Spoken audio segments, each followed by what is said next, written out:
नमस्कार दोस्तों, कैसे हैं आप सब लोग। आज के इस विशेष वीडियो में ना किसी बिंदु को पढ़ाना है, ना ही किसी कॉन्सेप्ट को समझाना है। अभी हम इस बिंदु पर चर्चा करेंगे जो सबसे महत्वपूर्ण जो आज वर्तमान में सिचुएशन चल रही है वो है लॉकडाउन। अभी कल इन्फॉर्मेशन मिली है कि लॉकडाउन का थर्ड फेज भी प्रारंभ हो गया है। यद्यपि ये जो तीसरा फेज है वो केंद्र सरकार के द्वारा निर्देशित किया गया है, जिसमें राज्यों की भी बहुत महत्वपूर्ण भूमिका रहने वाली है। परंतु पिछले जो दोनों इसके फेज हैं या इसके चरण हैं उनकी तुलना में ये जो है वो बहुत सरल माना जा सकता है, या हम ये कह सकते हैं कि इसमें कुछ विशेष छूट दी गई है। अब वो जो विशेष छूट दी गई है वो हमारी दैनिक आवश्यकताओं से रिलेटेड है। यद्यपि इस लॉकडाउन के थर्ड चरण में अभी जो अपना सबसे महत्वपूर्ण सेक्टर शिक्षा है उस पर प्रतिबंध रहेगा, और ये केंद्र सरकार ने ये भी घोषणा नहीं की है कि आगामी कितने समय में शैक्षणिक संस्थाओं जिसमें स्कूल, कॉलेज व कोचिंग संस्थान आते हैं उनको शुरू कर दिया जाएगा। तो कई सारे लोगों के मैसेज मिल रहे थे ऑफिस में, कई सारे लोगों के कॉल भी प्राप्त हो रहे कि इस लॉकडाउन से कैसे निपटा जाए, इस लॉकडाउन में हम क्या करें, हमारी स्टडी का क्या होगा, जो हमारी क्लासें वंचित रह गई उनके बारे में अभी संस्था का क्या दृष्टिकोण है। बहुत सारे लोगों की ये भी शंका है कि ये जो लॉकडाउन का स्ट्रेस है इसको हम किस तरीके से झेलें।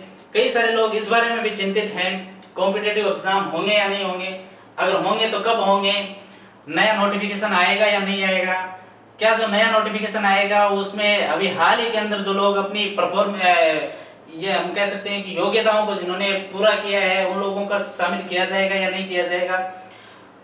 कई सारे लोगों के मन में ये चिंता है कि जब कॉम्पिटिटिव एग्जाम लेट हो रहे हैं तो क्या लोगों को आयु सीमा में छूट मिलेगी या नहीं मिलेगी। तो विभिन्न प्रकार के इन जो प्रश्न हैं, इन प्रश्नों से रिलेटेड जो सोर्स है उन सोर्स को इकट्ठा करने के बाद में हम एक निश्चित जानकारी पर पहुंचे हैं जिनकी हम यहाँ बिंदुवार चर्चा करने वाले हैं। तो ये जो कई सारी शंकाएं हैं विद्यार्थियों की उनके बारे में हम चर्चा करेंगे, जिसमें सबसे पहले हम लेते हैं लॉकडाउन और कोरोना को।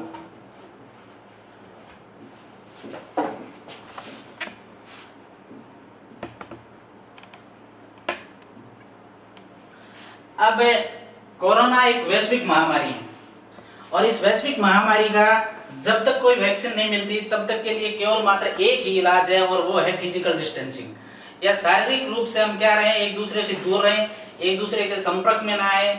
जिन लोगों की कोई संवेदनशील ट्रैवल हिस्ट्री रही है उन लोगों से कई दिनों तक हम दूर रहें, और सोशल डिस्टेंसिंग के इससे विशेष हम कह सकते हैं कि जो अपने को मिला है सोशल डिस्टेंसिंग से संबंधित एक दृष्टिकोण विकसित हुआ है उसी का पालन करके हम इस बीमारी से बच सकते हैं।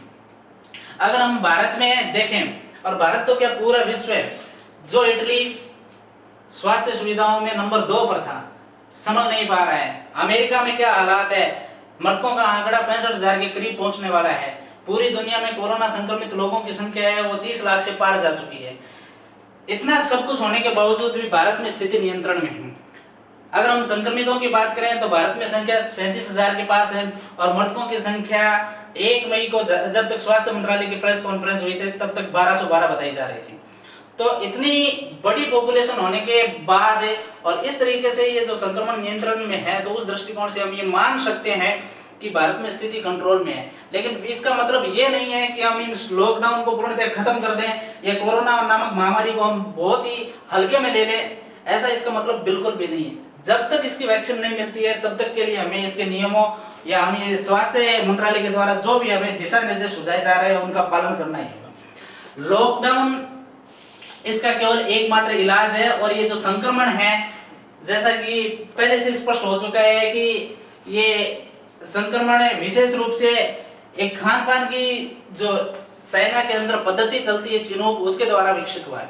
आरोप प्रत्यारोप इस वैश्विक महामारी के दौरान भी लगाए जा रहे हैं। कोई कहता है ये आर्टिफिशियल है, कोई कहता है चाइना ने युद्ध जैसे हालात या युद्ध जैसी स्थितियों में नियंत्रण पाने के लिए या शत्रु राष्ट्र पर विजय प्राप्त करने के लिए इस संक्रमण का विकास किया है। लेकिन ये सारी चीजें तथ्यों से परे हैं, क्योंकि इस कोरोना संक्रमण के जितने भी विषाणु हैं वो 96% चमगादड़ से मिलते हैं, और मैं पहले भी स्पष्ट कर चुका हूं एक बार कि ये वुहान नामक शहर है जो हुबे प्रांत की राजधानी पड़ती है, और वहां की सी फूड नाम का एक मार्केट है, उस मार्केट से ये विकसित हुआ है। सी फूड जो पूर्णतः एक मीट मंडी है, उस मार्केट से ये विकसित हुआ। तो लॉकडाउन जो है उस थर्ड फेज शुरू हो गया, और जिस तरीके से शैक्षणिक संस्थाओं पर रोक रहने वाली है, तो हमें इस लॉकडाउन का सदुपयोग करना चाहिए। अब सबसे महत्वपूर्ण चीज आती है कि इसका सदुपयोग करें कैसे। अगर हम दो महत्वपूर्ण व्यक्तित्व की चर्चा करें तो एक नाम आता है आइजैक न्यूटन।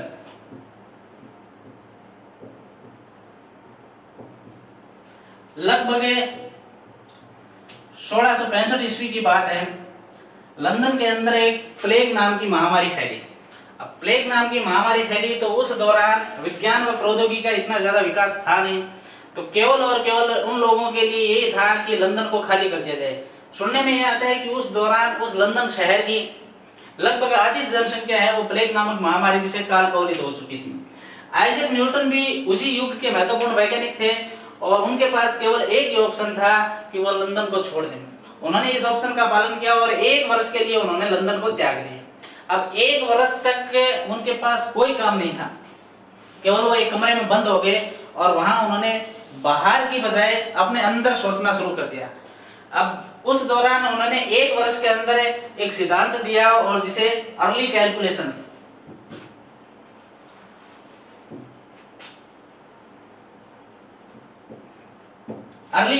के दौरान वर्तमान समय में जाना जाता है कि गणनाओं का जो प्रारंभिक चरण है वो उसका विकास हुआ 1665 के दौरान। जो लॉकडाउन जैसा ही लंदन में हालात बना था, या आइजैक न्यूटन को एकांत में रह के शोध करने का जो सौभाग्य मिला था, उस दौरान ये विकसित की गई। और इसी के साथ एक बहुत बड़ा महत्वपूर्ण सिद्धांत दिया कि आइजैक न्यूटन ने ऐसा प्रसंग मिलता है, खिड़की से एक पेड़ से सेव गिरते देखा, और उनके मन में एक विचार आया कि ये सेव नीचे ही क्यों गिरा, ऊपर क्यों नहीं गया, और उससे संबंधित एक उन्होंने सिद्धांत पैदा कर दिया जिसे गुरुत्वाकर्षण के नाम से जाना जाता है। तो हम ये मान सकते हैं कि इस लॉकडाउन को हमें दुर्भाग्य नहीं मानना चाहिए, हमें इसका बहुत ज्यादा सदुपयोग करना चाहिए। हाँ, ये दुर्भाग्य हो सकता है, लेकिन दुर्भाग्य उन लोगों के लिए जिनके पास मूलभूत चीजें नहीं है, खाने पीने के राशन की कमी है, वो तो उनके लिए एक अकाल हो सकता है। लेकिन जो विद्यार्थी वर्ग है उसे इसे एक फॉर्च्यून्स के तौर पर लेना चाहिए, और अपनी स्टडी को नियमित रूप से लगातार कंटिन्यू रखना चाहिए। इसके साथ अगर हम महर्षि अरविंद की बात करें, अब महर्षि अरविंद का प्रारंभिक जीवन ये था कि वो बहुत उग्रवादी विचारधारा के स्वतंत्रता सेनानी थे। 20वीं शताब्दी के प्रारंभ में महर्षि अरविंद की किसी हम कह सकते हैं सरकार विरोधी गतिविधि के दौरान उनको पकड़ा गया, और जो वर्तमान में हम कह सकते हैं कि काला पानी की सजा के नाम से हमारे इतिहास के प्रसंगों में पढ़ाया जाता है, तो उनको काला पानी की सजा हुई। अंडमान के सेलुलर जेल के अंदर उनको भेज दिया गया, पूर्णतया एकांत था। जो लोग अंडमान गए हैं उन्होंने देखा भी होगा कि सेलुलर जेल के अंदर केवल एक खिड़की है, और उस खिड़की से केवल आकाश दिखाई देता है। मतलब किसी भी प्रकार की मानवीय गतिविधि के टच में वो नहीं रहे। और उस दौरान उन्होंने स्वाध्याय किया, उन्होंने सोचा, और बाद में यही आदमी जब जेल से बाहर निकला तो वो एक क्रांतिकारी या राजनीतिज्ञ न होकर एक बहुत बड़ा दार्शनिक बना। पांडिचेरी के अंदर इन्होंने अपना आश्रम स्थापित किया। तो कहने का मतलब ये है कि ये जो लॉकडाउन मिला है, यद्यपि हो सकता है कि हमारी जो जरूरतें हैं, जो आवश्यक जरूरतें हैं, उनके अतिरिक्त जो हमारे शौक है वो पूरे नहीं हो रहे हैं, लेकिन उसके बावजूद भी हमारे पास समय की बहुत ज्यादा अधिकता हो गई है, और उस समय का सोचने में दुरुपयोग न करके स्वाध्याय में हमें सदुपयोग करना चाहिए। ऑप्शन और कोई है ही नहीं। इस बीमारी से हम सामूहिक रूप से लड़ सकते हैं, और केवल लॉकडाउन के सिद्धांतों का पालन करते हुए लड़ सकते हैं। सरकार भी इसमें प्रयास कर रही है, राज्य सरकार भी विभिन्न प्रकार की जो कल्याणकारी स्कीम्स है उनके माध्यम से लोगों की सहायता कर रही है। तो उस दौरान हमारा भी ये कर्तव्य बनता है कि इस लॉकडाउन के जो नियम सरकार ने सुझाए हैं उन नियमों का पालन करें, समय का सबसे ज्यादा सदुपयोग करें। अब इसके बाद में दूसरा जो महत्वपूर्ण सवाल है या जो शंका है वो है कॉम्पिटिटिव एग्जाम को लेके, कि प्रतियोगी परीक्षा होंगी या नहीं होंगी।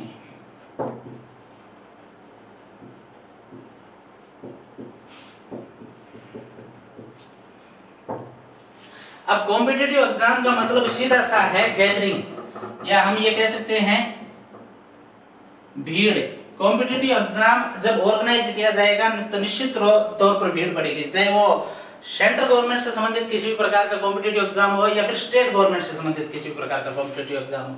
अगर हम भारत में जो भर्ती करने वाली एजेंसियां हैं उनकी कार्य पद्धति का वर्तमान में विश्लेषण करें तो आरपीएससी ने संस्कृत विभाग में प्राध्यापक परीक्षा की जिसको टाल दिया। आरएसएमएसएसबी बोर्ड के द्वारा भी जो आगामी परीक्षा होने वाली थी उन सभी परीक्षाओं को रोक दिया गया है। इसके साथ साथ पीटीटी का जो एंट्रेंस एग्जाम होने वाला था 10 मई को, तो उससे संबंधित भी अधिसूचना आ चुकी है कि उस एग्जाम को स्थगित कर दिया गया है। तो हाल ही के अंदर तो ऐसी कोई संभावना है नहीं इतनी जल्दी कि किसी भी प्रकार का कॉम्पिटिटिव एग्जाम ऑर्गेनाइज हो सके। इसके साथ साथ हम यूपीएससी की अगर कार्य पद्धति को पढ़े तो जब 24 मार्च को लॉकडाउन फर्स्ट फेज शुरू हुआ था, उस दौरान यूपीएससी 2019 के जो आईएएस में मेंस एग्जाम में पास हुए अभ्यर्थियां उनका इंटरव्यू ऑर्गेनाइज कर रही थी, इंटरव्यू ले रही थी।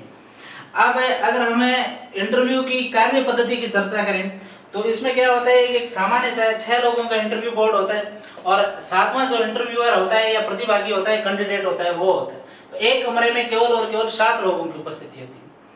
अब जिस तरीके से अगर हम सोशल डिस्टेंसिंग की बात करें, फिजिकल डिस्टेंसिंग की बात करें या दूरियों की बात करें तो ये जनरल सी बात है कि किसी एक कमरे के अंदर 7 लोगों के बीच आराम से फिजिकल डिस्टेंसिंग बनाई जा सकती है। यद्यपि कॉम्पिटिटिव एग्जाम ऑर्गेनाइज करना अलग चीज है, लेकिन इंटरव्यू के अंदर इन सारी चीजों का ख्याल रखा जा सकता है।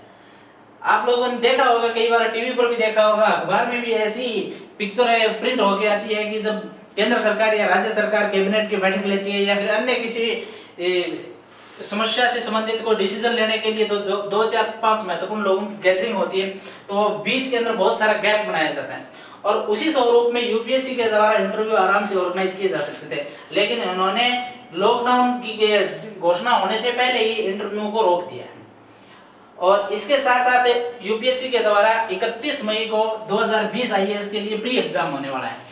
यद्यपि उससे संबंधित अभी कोई अधिसूचना तो डिक्लेयर नहीं हुई, लेकिन कयास ये लगाए जा रहे हैं तो 31 मई का जो कॉम्पिटिटिव एग्जाम है जो अखिल भारतीय स्तर पर होगा उसको भी यूपीएससी है वो कैंसिल करने वाली है। तो जब यूपीएससी देश का सबसे बड़ा भर्ती निकाय है, उसने कॉम्पिटिटिव एग्जाम को लगातार क्या टाल रही है, तो जनरल सी बात है कि निकट भविष्य में या मैं ये मान सकता हूँ कि लगभग 3-4 महीने तक किसी भी प्रकार के कॉम्पिटिटिव एग्जाम के आयोजित होने की कोई संभावना नहीं है।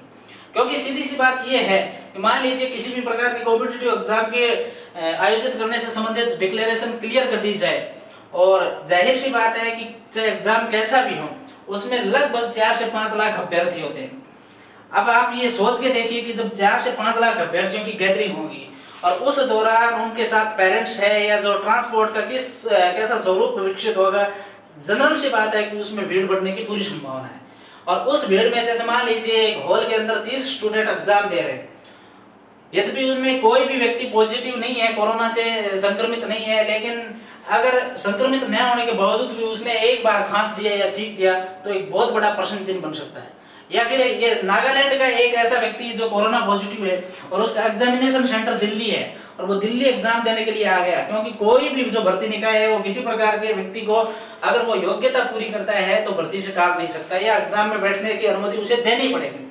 और उस दौरान वो दिल्ली के अंदर आ गया तो समस्या वैसी की वैसी पुनः उत्पन्न हो सकती है, क्योंकि वो बहुत बड़ी भीड़ के अंदर शामिल होगा और जिस दौरान अत्यधिक लोगों के कोरोना पॉजिटिव होने की संभावना बढ़ जाएगी। तो सीधी सी बात यह है कि कॉम्पिटिटिव एग्जाम जो है वो निकट भविष्य में आयोजित होने की कोई संभावना नहीं है। और जिसके पीछे जो फैक्ट्स हैं, जो तथ्य हैं, मैं आपके सामने प्रस्तुत कर चुका हूँ। एक बहुत बड़े संवैधानिक निकाय जो यूपीएससी है उसकी कार्य पद्धति को भी मैंने आपको स्पष्ट कर दिया है। तो लगता ये है कि अभी कॉम्पिटिटिव एग्जाम के लिए अपने को इंतजार करना पड़ेगा। अब सबसे महत्वपूर्ण जो चीज है वो ये जो चिंता है वो ये है कि हमारी स्टडी का क्या होगा, स्टडी हम कैसे करें।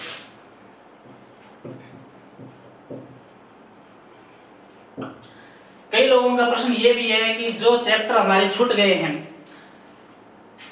जिन्हें पाठ्यक्रम के जो बैच चल रहे थे और उस दौरान कई लोगों का 50% सिलेबस हुआ, कई लोगों का 70% सिलेबस हुआ, कई लोगों ने केवल अभी बैच में एंट्री ली थी, तो हमारा जो बैचेस के अंदर पार्ट छूट गए उसका क्या होगा। तो देखिए, मैं इस YouTube चैनल के माध्यम से आप सब लोगों को आश्वस्त करना चाहता हूँ कि जिन लोगों की जो पाठ्यक्रम छूटा है, वो सारा पाठ्यक्रम है वो संस्था पूर्ण करवाएगी। जैसे ही ऑफलाइन क्लासों की अनुमति मिलेगी, हम आपका पाठ्यक्रम जहां से छूटा था वहीं से पुनः प्रारंभ कर देंगे। और अभी वर्तमान में हम क्या करें, तो ये जो YouTube चैनल है, ये आप जैसे जो लोग बच गए हैं या हमारे जो स्टूडेंट्स थे और जिन्हें इसे खाली टाइम के दौरान अपनी पढ़ाई शुरू करने का कोई जरिया नहीं मिल रहा है, तो उनके लिए हमने ये जो YouTube चैनल विकसित किया है। और यहाँ जो आपकी स्टडी से संबंधित पॉइंट है उनको हमारे विशेषज्ञों के द्वारा पढ़ाया जा रहा है। तो इस दौरान भी आप YouTube के माध्यम से आप अपनी पढ़ाई को जारी रख सकते हो। अगर आपका कोई प्रश्न है किसी भी विषय को लेकर, या जिस वीडियो के अंदर आपने जिस बिंदु को पढ़ा और उससे संबंधित किसी भी प्रकार की शंका है, तो उसका आप कमेंट बॉक्स के अंदर प्रश्न पूछ सकते हैं। संस्था के द्वारा उसका आपको उत्तर दिया जाएगा। और इसके साथ साथ ही ये संस्था जो है हाल ही के अंदर ऑनलाइन क्लासेज भी शुरू कर रही है, जिसका विशेष फायदा है वो संस्था के विद्यार्थियों को मिलने वाला है।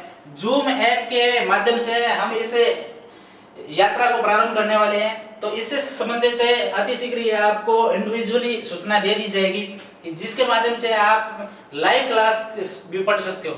यद्यपि ये अभी शुरू करने में थोड़ा सा वक्त लगेगा, लेकिन हम इस फेज में बहुत लंबे समय तक लंबी दूरी तय कर चुके हैं। तो अति शीघ्र ही हम इस चीज को विकसित कर लेंगे और उसके बाद में आप ऑफलाइन क्लास में जिस तरीके से लाइव इंटरेक्ट कर सकते थे अध्यापक के साथ, उसी तरीके से आपकी उपस्थिति न होने के बावजूद भी अपने घर बैठे किसी भी वक्त आप उस चीज से बेनिफिट उठा सकते हो। अब YouTube चैनल से स्टडी करने का एक बेनिफिट ये भी है, जैसे मान लीजिए संस्था का समय 10 बजे से 4 बजे तक का था। अगर किसी विद्यार्थी के पास उस दौरान अन्य कार्य रहता है जो उसके जीवन में बहुत महत्वपूर्ण है, वो उस वक्त का एंजॉय नहीं कर पाता स्टडी के रूप में, तो YouTube चैनल के माध्यम से आप जिस भी वक्त आपको टाइम मिले, चाहे वो शाम के वक्त हो या अर्ली मॉर्निंग का हो, या फिर आपके कार्य के दौरान भी जब आपके पास थोड़ा सा लेजर टाइम आए, खाली टाइम है, तो उस दौरान भी आप YouTube चैनल के माध्यम से आप अपनी स्टडी को कंटिन्यू रख सकते हैं। तो स्टडी के बारे में बिल्कुल भी चिंता ना करें। और मैं डैफोडिल कोचिंग संस्थान के विद्यार्थियों को इस वीडियो के माध्यम से आश्वस्त करना चाहूंगा कि बचा हुआ जो पाठ्यक्रम है वो उसको पूरा करवाने की जिम्मेदारी संस्था की है। हमें आपसे ज्यादा आपके अध्ययन की चिंता है और उसी संदर्भ में हमने ये शुरुआत भी की है कि जिसके माध्यम से आपकी स्टडी है उसको पूर्णतः विराम ना लगे, एक तरीके से नया जज्बा उत्पन्न हो, एक तरीके से अध्यापकों के साथ इंटरेक्शन भी रहे और इस कार्यक्रम का आप बेनिफिट उठाएं। तो स्टडी को लेके बिल्कुल भी आप कंफ्यूज न हैं, आपकी स्टडी की आपसे ज्यादा जिम्मेदारी हम पर है और इसे हम पूर्ण करेंगे। इसके साथ अगर हम चौथा बिंदु बात करें स्ट्रेस के बारे में, बहुत सारे लोगों को तनाव भी है, क्योंकि जिस तरीके से हमारे यहाँ की सामाजिक संरचना है उसमें ये स्पष्ट है कि इतना लंबा टाइम नहीं था। कई विद्यार्थी ऐसे भी हैं कि जिनके पास लिमिटेड टाइम था, उस दौरान वो कोचिंग संस्था की क्लास ज्वाइन करके वो पाठ्यक्रम को पूरा करना चाहते थे। अब अगर हम मान लें कि उस दौरान 2 महीने का एक तरीके से विराम आ गया, तो सीधी सी बात है कि तनाव उत्पन्न होगा। तो मैं ये कहना चाहूंगा कि चाहे आपका टाइम कितना भी खराब हुआ, उस टाइम को संस्था की तरफ से तुरंत रिकवर कर दिया जाएगा। जैसे ही हमें ऑफलाइन क्लासों की अनुमति मिलेगी, हम इसको तुरंत पूर्ण कर देंगे। इसमें हो सकता है कि हम अपने स्टडी टाइम को बढ़ाएंगे या फिर क्लास का जो समय है उस दौरान बाकी जो इम्पोर्टेंट चीजें हैं उनको टॉप पे रख के दूसरी जो एक्टिविटीज है उनको रोक दिया जाएगा और आपका जो समय खराब हुआ उस समय की भरपाई की जाएगी। तो इस चीज का आप बिल्कुल भी तनाव ना ले। रही बात है इस वैश्विक महामारी की, तो देखिए इसका केवल और केवल इलाज ही है कि हम फिजिकल डिस्टेंसिंग रखें, लॉकडाउन के नियमों का पालन करें, जो स्वास्थ्य मंत्रालय के द्वारा हमें दिशा निर्देश सुझाए जाते हैं उनका भी पालन करें, अपना और अपनों का ख्याल रखें और इसके साथ साथ जो वंचित वर्ग है उन लोगों की भी सहायता करें। इसी आशा के साथ आपका बहुत बहुत धन्यवाद।